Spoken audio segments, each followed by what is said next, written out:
नमस्कार, आप देख रहे हैं डीडी न्यूज पर स्पेशल प्रोग्राम G20 के वर्चुअल शिखर सम्मेलन पर। मैं हूं लाल चंद्र सिंह।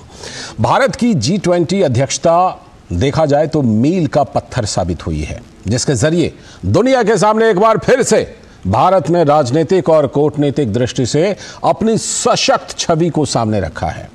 आतंकवाद की निंदा हो, जलवायु परिवर्तन के मुद्दे हों, नवीकरणीय ऊर्जा क्षमता को 3 गुना करने से लेकर सतत विकास के लिए जीवन शैली एवं बहुपक्षीय विकास, बैंकों में सुधार, डिजिटल सार्वजनिक अवसंरचना एवं एकीकृत भुगतान इंटरफेस यानी यूपीआई जैसे कुछ क्षेत्र हैं, जिसमें भारत के योगदान को उजागर करने के लिए जारी घोषणा पत्र ने भारत के विजन को वैश्विक मंच पर बेहद प्रभावशाली तरीके से रखने का काम किया।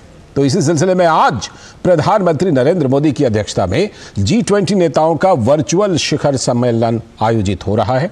भारत की अध्यक्षता के समापन से पहले दिल्ली घोषणा के कार्यान्वयन पर विचार विमर्श करने के लिए ये बैठक काफी अहम है। आइए एक नजर डाल लेते हैं भारत की G20 शिखर सम्मेलन की उपलब्धियों पर।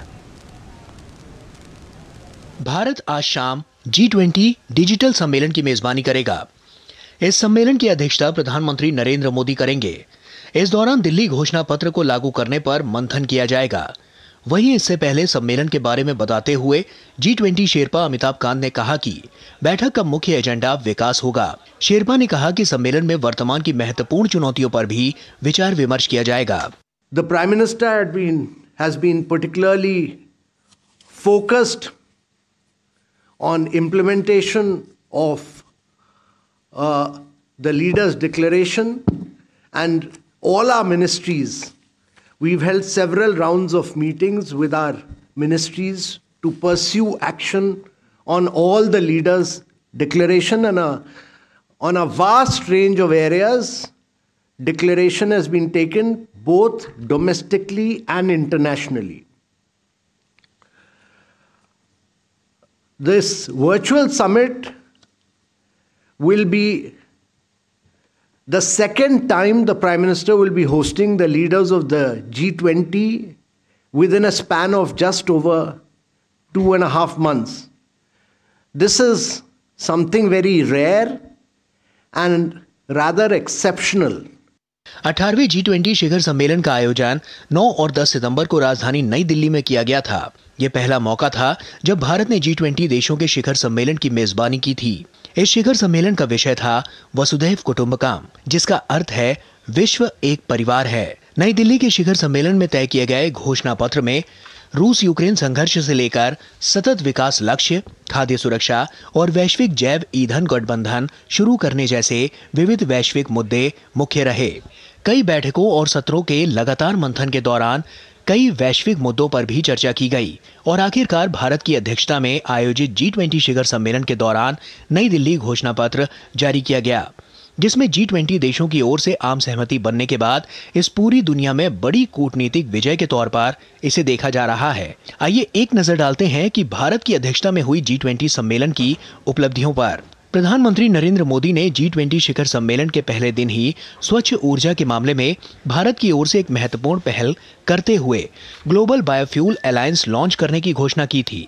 भारत के अलावा अमेरिका और ब्राजील इस नए अलायंस के फाउंडिंग सदस्य हैं। ग्लोबल बायोफ्यूल अलायंस के लॉन्च होने के बाद तीनों फाउंडिंग मेंबर समेत अर्जेंटीना और इटली जैसे कुल 11 देश इससे जुड़ चुके हैं। पीएम मोदी ने G20 शिखर सम्मेलन के पहले दिन बड़ा ऐलान ये भी किया कि G20 अब G21 कहलाएगा। G20 शिखर सम्मेलन में सर्वसम्मति के बाद अफ्रीकी यूनियन को G20 का सदस्य बनाया गया है। भारत की अध्यक्षता में उठाया गया ये कदम ऐतिहासिक माना जा रहा है। G20 शिखर सम्मेलन में एक सर्वसम्मत घोषणा पत्र को अपनाया गया। सम्मेलन में प्रधानमंत्री नरेंद्र मोदी ने वैश्विक विश्वास की कमी को खत्म करने का आह्वान किया और 32 पन्नों का खास घोषणा पत्र में सभी देशों की आम सहमति हासिल की गई, जिसे भारत के लिए एक बड़ी कूटनीतिक सफलता के तौर पर देखा जा रहा है। शिखर सम्मेलन में हुई एक बड़ी घोषणा में भारत से यूरोप तक ट्रेड रूट बनाने की संकल्पना को काफी खास माना जा रहा है। G20 शिखर सम्मेलन में जारी नई दिल्ली घोषणा पत्र ने कई महत्वपूर्ण आर्थिक विषयों पर चर्चा के लिए मंच तैयार किया। इसमें विशेष रूप से जलवायु वित्त पोषण पर जोर दिया गया। इसके साथ ही भारत ने राजनीतिक, कूटनीतिक और वैश्विक हितों से जुड़े कई और अहम मुद्दों को लेकर भी भारत ने अग्रणी भूमिका निभाई। दिल्ली घोषणा पत्र में रूस और यूक्रेन के बीच अनाज, खाद्य पदार्थों और उर्वरकों की निर्बाध आपूर्ति सुनिश्चित करने में तुर्की और संयुक्त राष्ट्र की मध्यस्थता वाले इस्तांबुल समझौते के योगदान को मान्यता दी गई। G20 की अध्यक्षता के दौरान भारत के राजनयिक प्रयास व्यापक थे, जिसमें सर्वसम्मति प्राप्त करने के लिए 200 घंटे से अधिक की नॉन स्टॉप वार्ता, 300 द्विपक्षीय बैठकें और 15 मसौदे शामिल थे। जलवायु परिवर्तन और संघर्ष जैसी वर्तमान वैश्विक चुनौतियों को देखते हुए G20 शिखर सम्मेलन में लिए गए निर्णयों के भविष्य के लिए दूरगामी परिणाम होने की बात स्वीकार की गई। G20 स्वतंत्र विशेषज्ञ समूह ने विश्व बैंक की वित्त पोषण क्षमता को बढ़ाने पर ध्यान देने के साथ MDB को मजबूत करने की खास सिफारिश की। क्रिप्टो करेंसी के लिए स्पष्ट नीतियों और विनियमों की आवश्यकता पर वैश्विक समिति ने भारत के नेतृत्व में गति पकड़ी। भारत ने जाम्बिया, घाना और इथियोपिया की वित्तीय चुनौतियों का समाधान करते हुए उनके लिए ऋण राहत ढांचे पर आम सहमति बनाई। भविष्य के लिए टिकाऊ और लचीले शहरों के वित्त पोषण को ढांचे में एकीकृत किया गया। वहीं इस दौरान डिजिटल इंफ्रास्ट्रक्चर को लेकर भी खास तौर से चर्चाएं हुई, जिसमें भारत एक उत्कृष्ट उदाहरण की तरह नजर आया। संयुक्त घोषणा के सभी 83 पैराग्राफों पर सभी देशों के बीच 100% सर्वसम्मति थी, जो वैश्विक मंच पर एकता और सहयोग को बढ़ावा देने की भारत की क्षमता का उदाहरण है। Bureau report, DD news. तो कई मायनों में लंबे समय तक जो भारत की G20 की अध्यक्षता रही उसको याद किया जाएगा, और आज की जो वर्चुअल बैठक है वो भी काफ़ी अहम है। चर्चा करने के लिए हमारे साथ जुड़ रहे हैं अनिल त्रिगुणायत, जो पूर्व वरिष्ठ राजनयिक हैं। बहुत बहुत स्वागत अनिल त्रिगुणायत जी आपका। सबसे पहले मैं आपसे यही बात आज की बैठक पर करूंगा। वैसे तो चर्चा में बहुत कुछ है कि कैसे भारत की अध्यक्षता को लंबे समय तक किन चीज़ों के लिए याद किया जाए, लेकिन सबसे पहले आज की बैठक, आज का जो ये समापन सत्र की बैठक है, वर्चुअल बैठक है, इसमें क्या कुछ बातें हो सकती हैं और ये कितना अहम है, क्योंकि अब करीब 7 दिन के बाद, 1 हफ्ते के बाद भारत की अध्यक्षता जो है वो खत्म होगी और दूसरे को ब्राज़ील को अध्यक्षता मिल जाएगी इसकी। जी हाँ, जैसा कि आपने कहा कि आज अभी आधे घंटे के बाद लगभग 5:30 बजे जो प्रधानमंत्री G20 और 21 कहिए ये लीडर्स को होस्ट करेंगे जी। तो ये जो आपने देखा कि भारत ने अपनी जो अध्यक्षता के दौरान G20 को G21 बनाया, एक तो सबसे बड़ी उपलब्धि भारत की ये थी, क्योंकि उसके लिए देखिए और भी बड़े सारे कंटेंडर्स थे, लेकिन अफ्रीका जो है जिसके 55 देश हैं उनको इसमें मिलाया और ये भारत की अध्यक्षता में हुआ। इससे भारत का संकल्प अफ्रीका और ग्लोबल साउथ के लिए जो है वो बहुत इम्पोर्टेंट है। और प्रधानमंत्री मोदी ने ये दूसरी बार एक वर्चुअल समिट करी। पहले मेन समिट हुई, उसके कुछ 1.5-2 महीने पहले 9-10 सितंबर को, और उसके बाद आप सोचिए कि इससे पहले कि हम अपनी अध्यक्षता ब्राजील को सौंपें, प्रधानमंत्री मोदी ने ये एक एक्शन ओरिएंटेड एम्बिशियस जो हमारा प्रोजेक्ट था उसमें कहां तक अभी तक सफलताएं मिली हैं और क्या आगे का उसका जो ट्रेंड होगा ये इस वर्चुअल समिट में डिसाइड होगा। लेकिन जैसा कि पहली बार भी आपने देखा होगा कि जब ग्लोबल साउथ की एक समिट की थी प्रधानमंत्री ने, पहले भी वर्चुअल समिट हुई थी और अभी भी 2 दिन पहले जो एक वर्चुअल समिट दोबारा से ग्लोबल साउथ के जो मुल्क हैं उनके लिए कही गई, क्योंकि भारत की अध्यक्षता में एक सबसे बड़ा बल जो था वो इस बात के लिए था कि जो G20 है, जो सबसे ज्यादा सफर करते हैं और जहां से सबसे ज्यादा ग्रोथ आनी है, वही उनके इंटरेस्ट को कैसे प्रोटेक्ट किया जाए।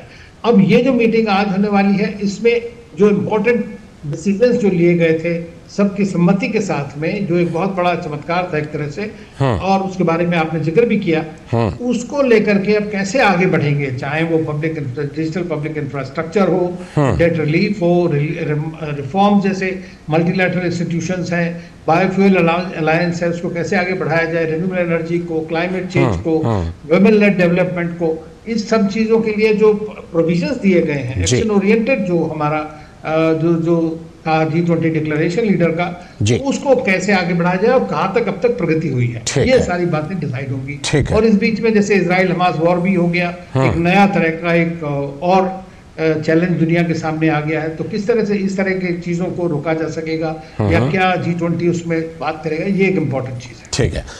अनिल त्रिगुणायत जी, आपने क्योंकि G21 का जिक्र किया तो पहले उसी पर अब बात कर लेते हैं कि ये अब G21 हो गया है, तो अफ्रीकन यूनियन को जिस तरह से भारत में जब G20 का सम्मेलन हुआ उसमें जिस तरह से शामिल किया गया, प्रधानमंत्री नरेंद्र मोदी की उसमें जिस तरह की भूमिका रही, इससे अफ्रीकन यूनियन के आने से हम ये कह सकते हैं कि जो ग्लोबल साउथ जिसकी आवाज़ को लेकर हमेशा भारत के प्रधानमंत्री नरेंद्र मोदी हमेशा मजबूती से बात रखते हैं ग्लोबल साउथ की आवाज़ को, तो अफ्रीकन यूनियन के शामिल हो जाने से हम ये कह सकते हैं कि ग्लोबल साउथ की आवाज़ और ज़्यादा बुलंद होगी G20 प्लेटफॉर्म पर भी और तमाम वैश्विक मंचों पर।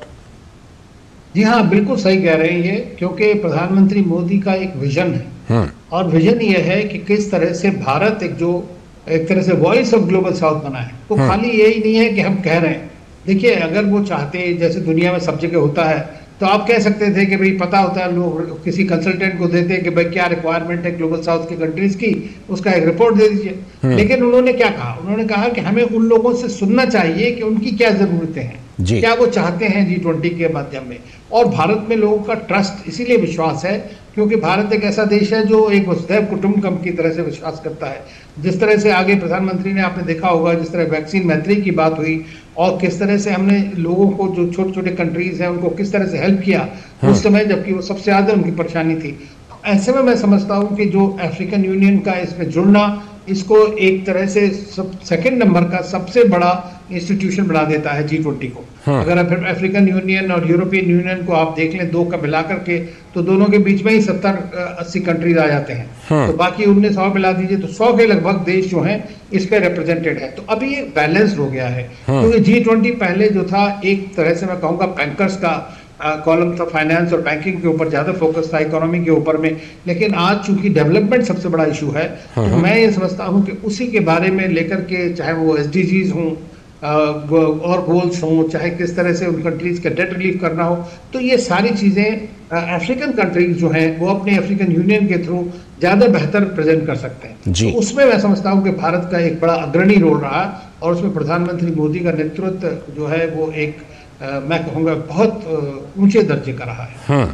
आपने SDG की बात की, सतत विकास की बात की। सतत विकास में हम जानते हैं कि जो ऊर्जा सुरक्षा है उसमें भी ख़ास तौर पर जो स्वच्छ एवं हरित ऊर्जा है उसकी कितनी बड़ी भूमिका है भारत के लिए भी, दुनिया के लिए भी। तो जब ग्लोबल बायोफ्यूल अलायंस एक उपलब्धि के तौर पर G20 के दौरान ये आया, भारत की अध्यक्षता के दौरान, इसे कितनी बड़ी उपलब्धि हम मान सकते हैं, ख़ास तौर पर SDG को नज़र में रखते हुए, सतत विकास के नज़रिए को ध्यान में रखते हुए?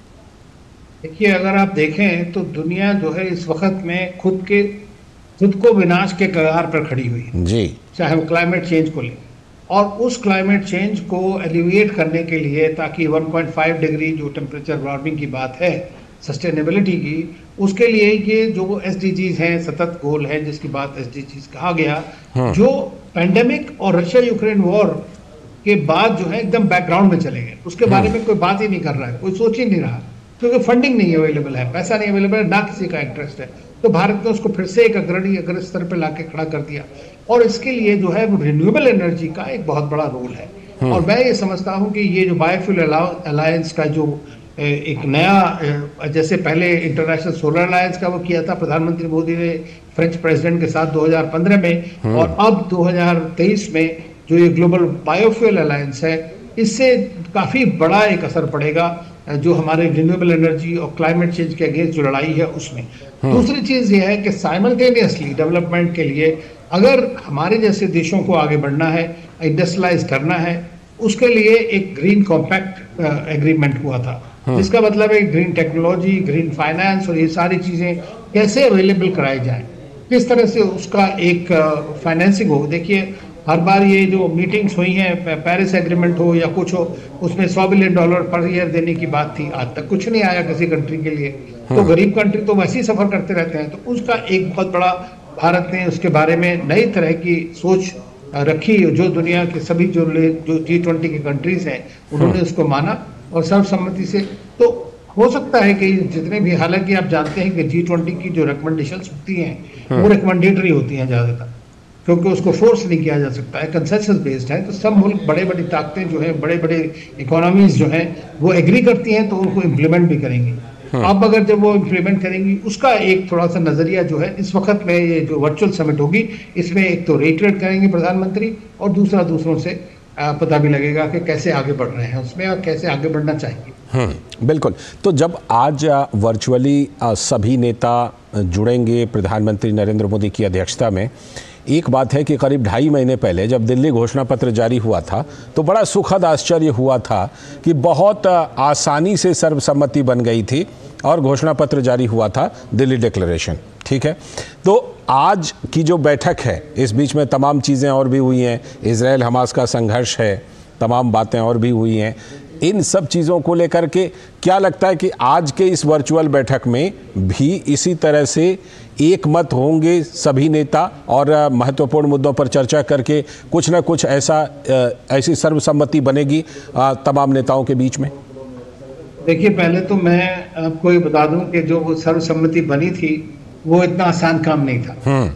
वो भी इस तरह जो लोग उसके अंदर में हैं, जैसे हमारी पूरी टीम कही प्रधानमंत्री मोदी की अध्यक्षता में, उन्होंने किस तरह से 200 घंटे लगातार डिस्कशन हुए उसके ऊपर में, शेरपाज में हुआ, डिफरेंट वर्किंग ग्रुप में हुआ, और उसके बाद प्रधानमंत्री मोदी ने खुद लीडर्स के साथ में बात करी, तब जाकर के वो एक सर्वसम्मति से ये G20 डिक्लेरेशन, जो अपने आप में एक अनोखा डॉक्यूमेंट में कहूँगा है, और उसको सर्वसम्मति से पास किया गया।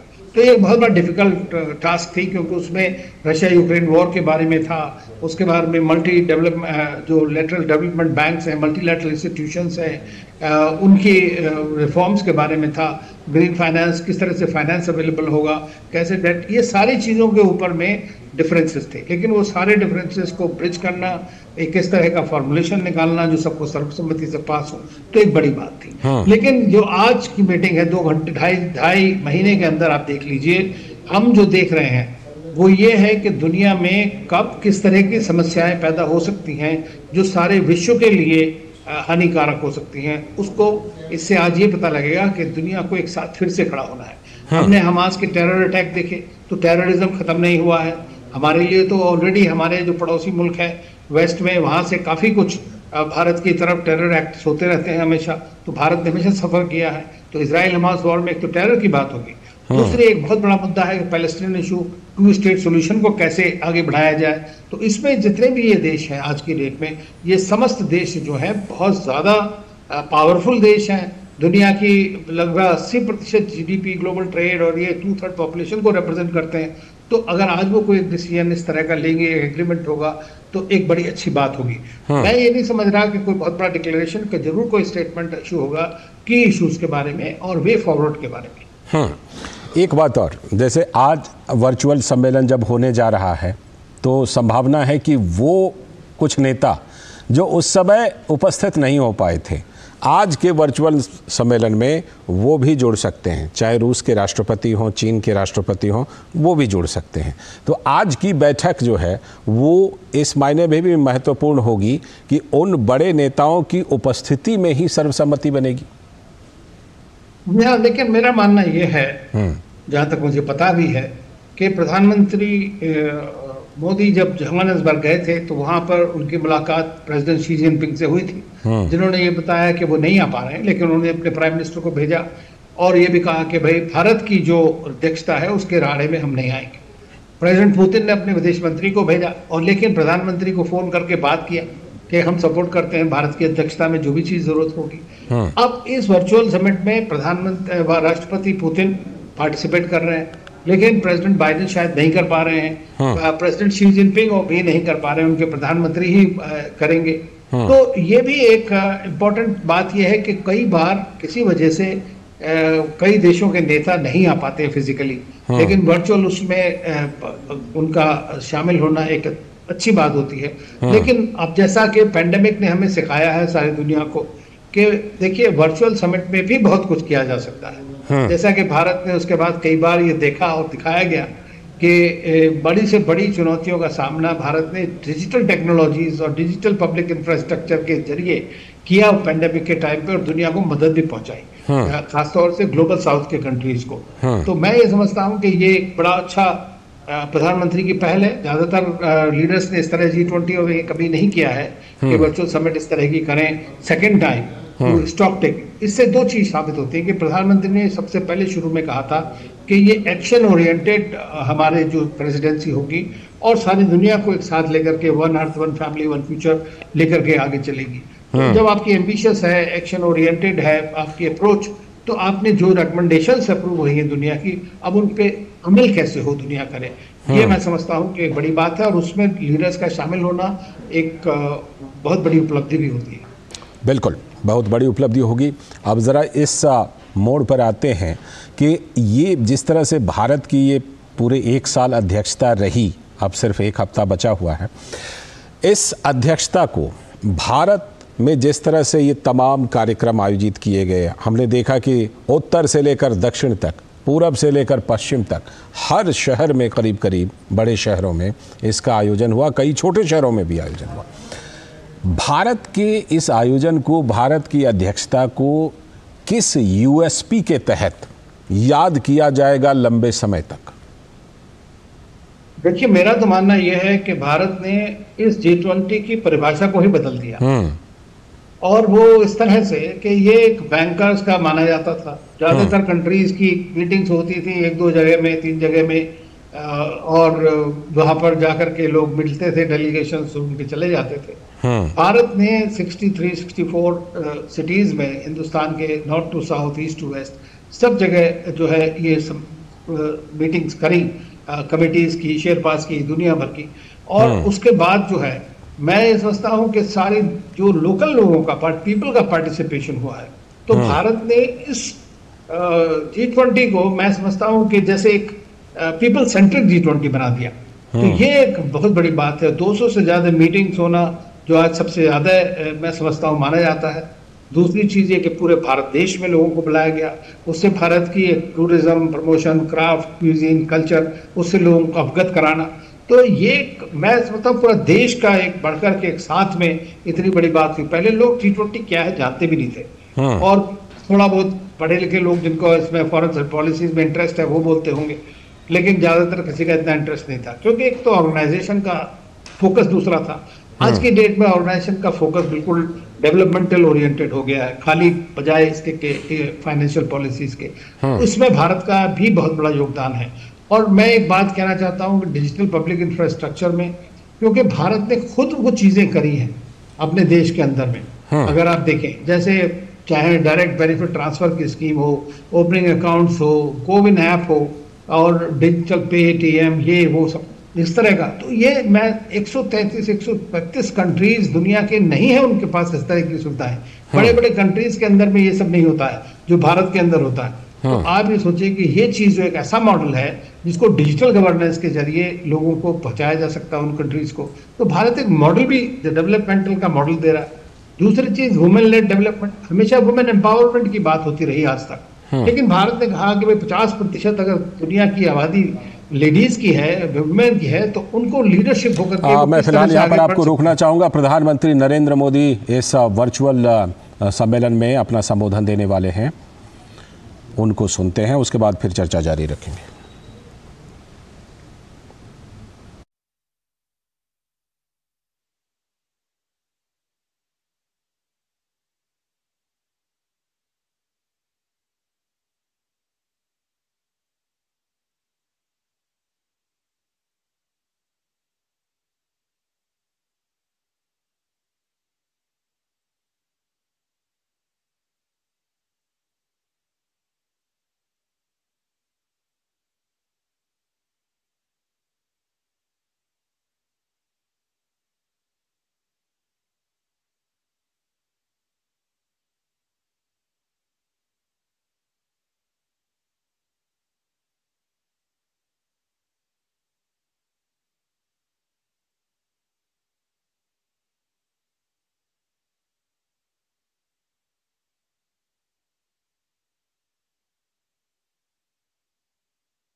Welcome and namaskar.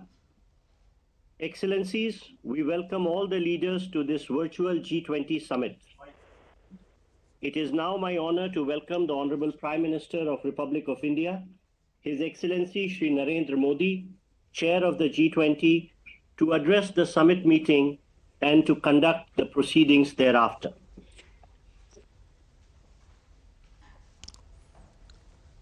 Your Highness, Excellencies, नमस्कार। मेरा निमंत्रण स्वीकार कर आज इस समिट में जुड़ने के लिए मैं आप सभी का आभार व्यक्त करता हूं। 140 करोड़ भारतवासियों की ओर से आप सभी का हार्दिक स्वागत है। फ्रेंड्स, मुझे याद है जब पिछले साल 16 नवंबर को मेरे दोस्त और इंडोनेशिया के प्रेसिडेंट जोको विडोडो ने मुझे सेरेमोनियल गेवल सौंपी थी, तो मैंने कहा था कि हम मिलकर G20 को इंक्लूसिव, एम्बिशियस, एक्शन ओरिएंटेड और डिसिसिव बनाएंगे। एक साल में हम सब ने मिलकर ये करके दिखाया है। हम सब ने मिलकर G20 को नई ऊंचाइयों पर पहुंचाया है। अविश्वास और चुनौतियों से भरी आज की दुनिया में ये आपसी विश्वास ही है जो हमें बांधता है, एक दूसरे से जोड़ता है। इस एक साल में हमने one earth, one family, one future में विश्वास जताया है और विवादों से हटकर एकता और सहयोग का परिचय दिया है। वो पल मैं कभी नहीं भूल सकता जब दिल्ली में हम सभी ने सर्वसम्मति से G20 में अफ्रीकन यूनियन का स्वागत किया। G20 ने पूरे विश्व को इंक्लूसिविटी का जो ये संदेश दिया है वो अभूतपूर्व है। भारत के लिए गर्व की बात है कि उसकी प्रेसिडेंसी में अफ्रीका को आवाज मिली है। इस एक साल में पूरी दुनिया ने G20 में ग्लोबल साउथ की गूंज भी सुनी है। पिछले हफ्ते voice of global south summit में करीब करीब 130 देशों ने नई दिल्ली G20 समिट में लिए गए फैसलों की मन से सराहना की है। G20 ने इनोवेशन और डिजिटल टेक्नोलॉजी का समर्थन करते हुए ह्यूमन सेंट्रिक अप्रोच को अपनाने पर बल दिया है। G20 ने मल्टीलेटरलिज्म में फिर से विश्वास बढ़ाया है। हमने मिलकर मल्टीलेटरल डेवलपमेंट बैंक्स और ग्लोबल गवर्नेंस रिफॉर्म को दिशा दी है और इनके साथ ही भारत की प्रेसिडेंसी में G20 को पीपल्स 20 की पहचान मिली है।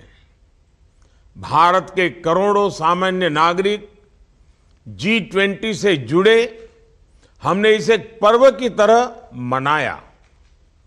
योर हाइनेसेस, एक्सेलेंसीज, जब मैंने इस वर्चुअल समिट का प्रस्ताव रखा था तो कोई पूर्वानुमान नहीं था कि आज की वैश्विक स्थिति कैसी होगी।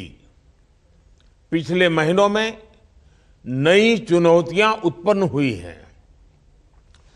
पश्चिम एशिया क्षेत्र में असुरक्षा और अस्थिरता की स्थिति हम सब के लिए चिंता का विषय है। आज हमारा एक साथ आना इस बात का प्रतीक है कि हम सभी मुद्दों के प्रति संवेदनशील हैं और इनके समाधान के लिए एक साथ खड़े हैं। हम मानते हैं कि आतंकवाद हम सभी को अस्वीकार्य है।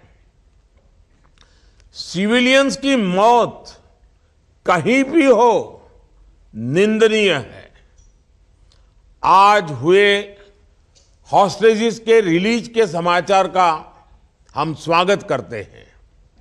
उम्मीद करते हैं कि सभी हॉस्टेजेस जल्दी रिहा हो जाएंगे। मानवीय सहायता का समय से और निरंतर पहुंचना आवश्यक है। यह सुनिश्चित करना भी जरूरी है कि इजरायल और हमास की लड़ाई किसी तरह का क्षेत्रीय रूप धारण न कर लें। आज संकटों के जो बादल हम देख रहे हैं, वन फैमिली में वह ताकत है कि हम शांति के लिए काम कर सकते हैं।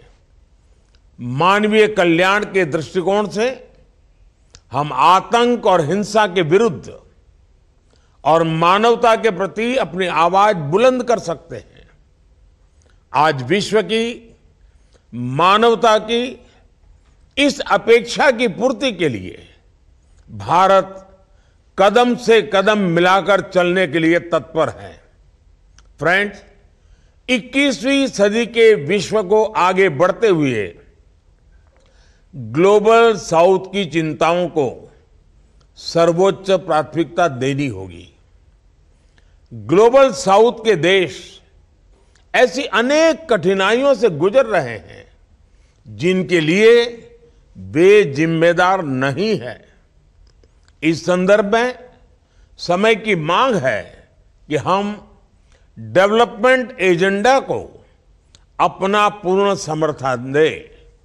ये जरूरी है कि ग्लोबल इकोनॉमिक और गवर्नेंस स्ट्रक्चर को बिगर, बेटर, इफेक्टिव, रिप्रेजेंटेटिव और फ्यूचर रेडी बनाने के लिए उनमें रिफॉर्म्स लाए जाए।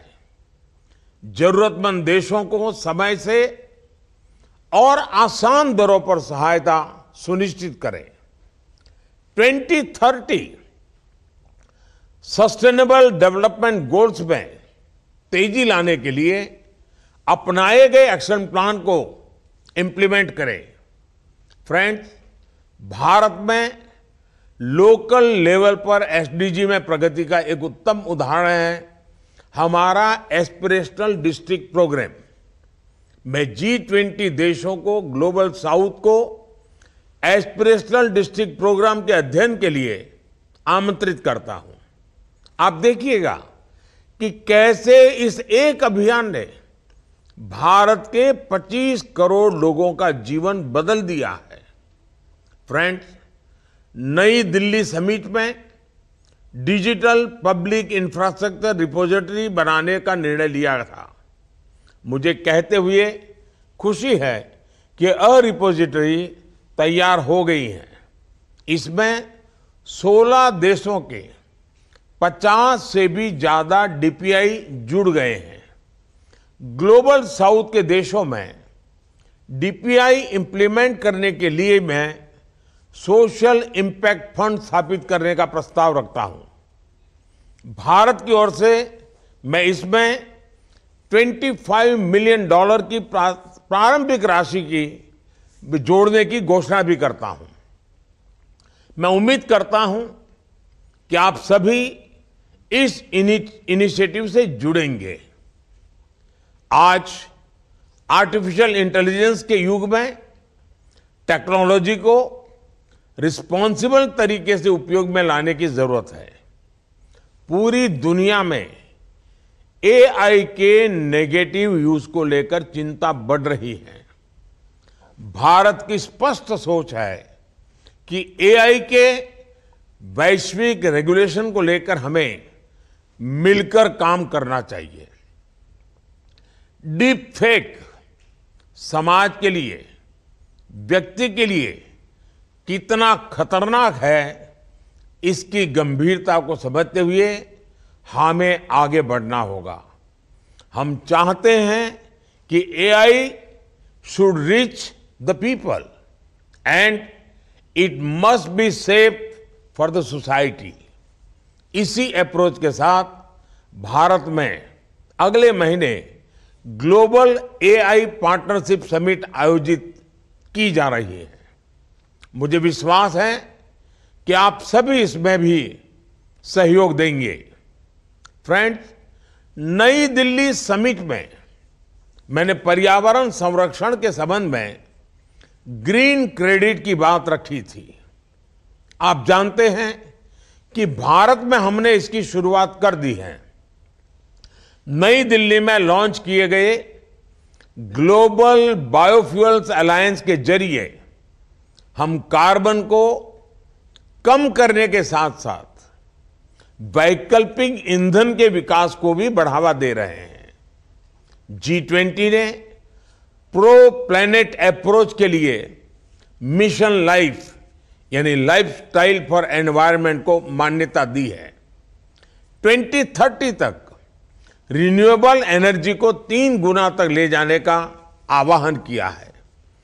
क्लीन हाइड्रोजन के प्रति प्रतिबद्धता दिखाई है। क्लाइमेट फाइनेंस को बिलियन से ट्रिलियन ले जाने की जरूरत को पहचाना है। कुछ दिनों में UAE में हो रहे COP28 के दौरान इन सभी इनिशिएटिव्स पर ठोस कदम उठाने की जरूरत है। फ्रेंड्स, विमेन एम्पावरमेंट पर एक नया वर्किंग ग्रुप भी बना है। इस संदर्भ में मुझे यह बताते हुए बहुत खुशी है कि भारत ने अपने नए संसद भवन के पहले सत्र में एक ऐतिहासिक निर्णय लिया। विमेन लेड डेवलपमेंट को मजबूती देने के लिए हमने पार्लियामेंट और स्टेट लेजिस्लेटिव असेंबलीज में महिलाओं के लिए 33% रिजर्वेशन का निर्णय लिया है। फ्रेंड्स, मैं अपना वक्तव्य यहीं समाप्त करता हूं।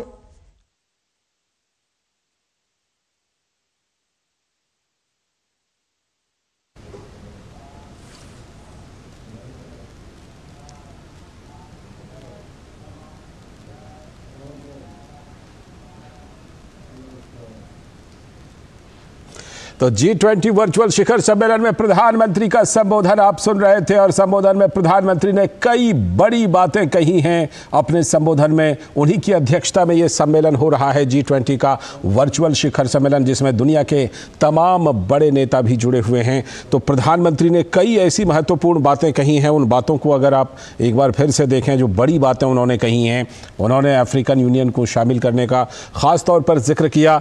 साथ ही कहा कि जो मल्टीलैटरलिज्म है उसकी ज़रूरत है, उसको बढ़ावा देने की ज़रूरत है। और G20 अब पीपल्स 20 हो गया है।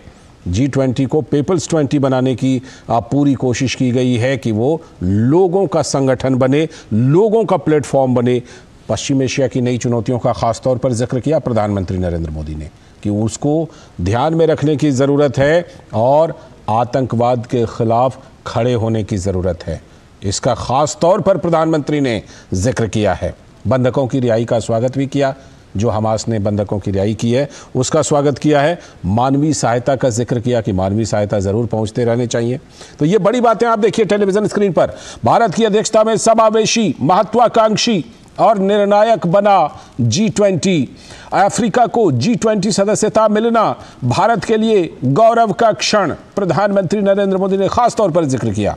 भारत की अध्यक्षता में G20 को पीपल्स 20 के तौर पर पहचान मिली, लोगों के संगठन के तौर पर, लोगों के प्लेटफॉर्म के तौर पर।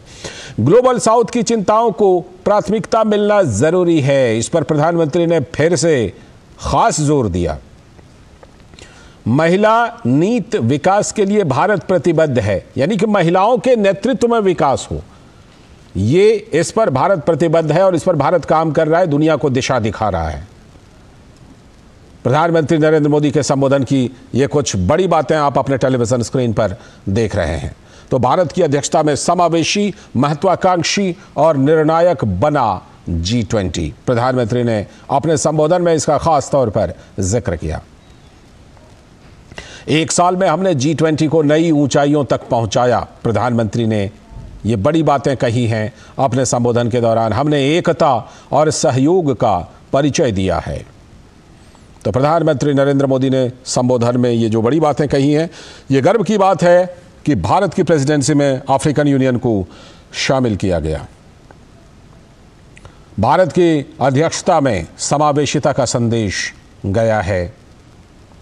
इस शिखर सम्मेलन के दौरान G20 में ग्लोबल साउथ की गूंज सुनाई दी और ग्लोबल साउथ की आवाज और अधिक बुलंद हुई। आपसी विश्वास ही है जो हमें बांधता है एक दूसरे से। भारत की प्रेसिडेंसी में G20 को पीपल्स 20 की पहचान मिली। अफ्रीका को G20 सदस्यता मिलना भारत के लिए गौरव का क्षण रहा। भारत की अध्यक्षता में G20 को पीपल्स 20 के तौर पर पहचान मिली। प्रधानमंत्री ने खास तौर पर इस पर जोर दिया। ग्लोबल साउथ की चिंताओं को प्राथमिकता मिलना जरूरी है। अब वो समय आ गया है कि ग्लोबल साउथ की आवाज बुलंद होनी चाहिए। महिला नीति विकास के लिए भारत प्रतिबद्ध है। भारत ने वो दिशा दिखाई है कि महिलाओं के नेतृत्व में विकास किया जा सकता है। तो प्रधानमंत्री नरेंद्र मोदी के संबोधन की ये बड़ी बातें जो हैं, उसमें से कुछ और बातें मैं आपको बताता हूं कि प्रधानमंत्री ने खास तौर पर क्या कही। उन्होंने कहा कि आकांक्षी जिलों का, बल्कि हमारे साथ अनिल कुमार त्रिगुणायत जी जुड़ चुके हैं फिर से एक बार, उनसे प्रधानमंत्री की बड़ी बातों पर मैं चर्चा को आगे बढ़ाता हूं।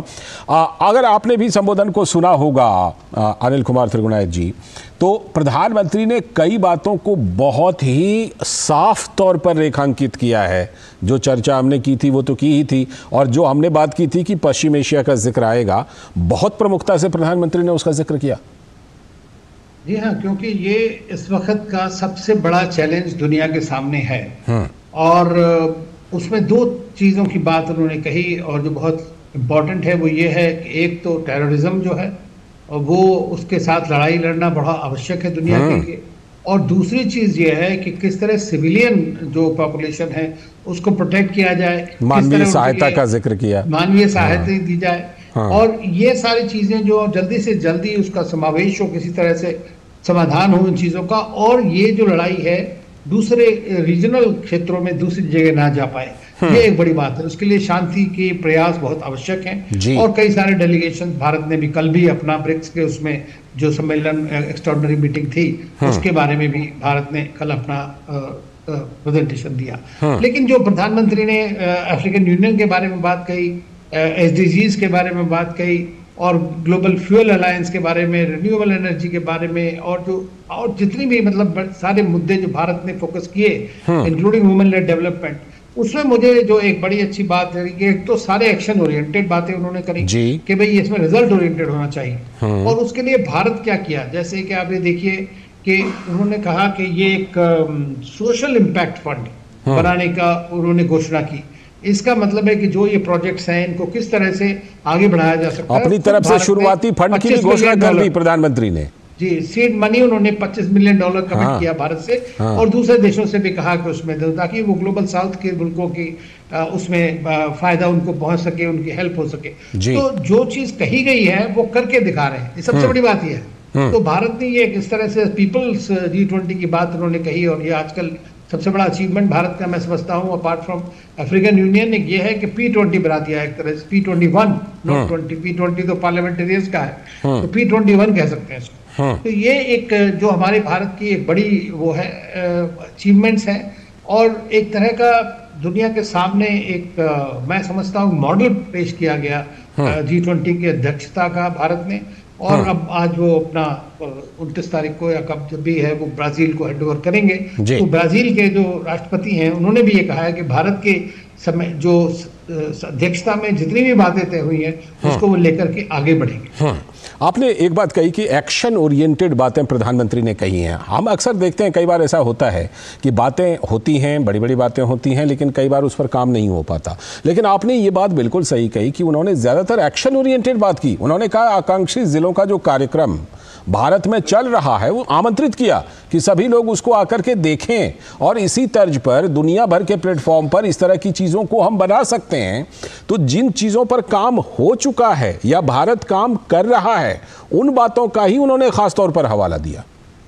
बिल्कुल सही कह रहे हैं। देखिए, भारत में जो भी चीज इंट्रोड्यूस हुई है अब तक, चाहे वो डीबीटी हो या डिजिटल पब्लिक इंफ्रास्ट्रक्चर की बात कहें या डिजिटल करेंसी है, जो भी चीजें, तो उनका जो सबसे बड़ी बात यह है कि उसके बाद जब से हमने 9-10 सितंबर की मीटिंग के बाद आगे क्या हुआ, तो उन्होंने एक चीज मॉडल एस्पिरेशनल डिस्ट्रिक्ट का प्रोग्राम जो है उसके बारे में बताया और बताया कि कैसे 25 करोड़ लोगों को उससे लाभ हुआ है।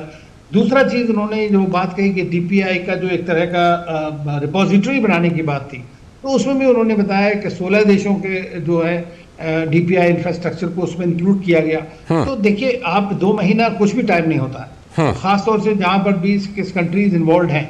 तो इसलिए मैं समझता हूं कि हर एक चीज हर स्टेज पे ये है अकाउंटेबिलिटी क्या होगी, चाहे वो ग्रीन फंड के बारे में। अब आगे उन्होंने जो बायोफ्यूल अलायंस हो या रिन्यूएबल एनर्जी की बात हो या किस तरह से मिटिगेशन होगा, कैसे ग्रीन क्रेडिट ग्रीन फाइनेंस मिलेगा, वो आगे COP28 की मीटिंग होने वाली है अगले महीने में, उसके अंदर में ये सब चीजें प्लग इन होंगी। वहां पर भारत फिर से आगे बढ़कर के इनको बताएगा कि, क्योंकि देखिए क्लाइमेट जो हमारा है इसका जो चेंज है ये भारत क्या दुनिया भर के लिए बहुत बड़ा चैलेंज है और इसके लिए एक इंटरनेशनल सॉलिडेरिटी की बड़ी आवश्यकता है, सबको साथ मिलकर चलने की बड़ी जरूरत है। इस पर प्रधानमंत्री ने यह भी कहा कि जो दिल्ली डिक्लेरेशन है उसमें जिस तरह से कि सभी देशों ने मिलकर के प्रो प्लैनेट अप्रोच के लिए मिशन लाइफ को स्वीकार किया, ग्लोबल बायोफ्यूल अलायंस हुआ, ये तमाम चीज़ें ऐसी हैं जो बिल्कुल जिसे कहते हैं कि सकारात्मक हुई दिल्ली डिक्लेरेशन में और भारत की अध्यक्षता में। इसका भी प्रधानमंत्री ने ख़ास तौर पर जिक्र किया और इस पर जोर दिया कि चाहे ग्रीन क्रेडिट की शुरुआत हो, जलवायु परिवर्तन की चिंता का उसमें ख़ास तौर पर जिक्र करते हुए कि इसमें G20 और इसमें शामिल देशों की कितनी बड़ी भूमिका है। बिल्कुल सही कह रहे हैं आप, लेकिन एक सबसे अच्छी बात मैं कहूँगा कि प्रधानमंत्री का एक और जो वसुधैव कुटुंबकम के अलावा जो उन्होंने बात कही वो लाइफ की बात की, the life style for environment. तो जैसे दुनिया में सब जानते हैं कि भाई नेचर जो है प्रकृति में दुनिया की जो लेजिटिमेट रिक्वायरमेंट है उस सब के लिए तो बहुत कुछ है, सफिशिएंट है, लेकिन जो उनकी आकांक्षाएं और जो बिना सोच समझ के जिस तरह का दुर्व्यवहार वो प्रकृति के साथ करते हैं उसकी कोई जगह नहीं।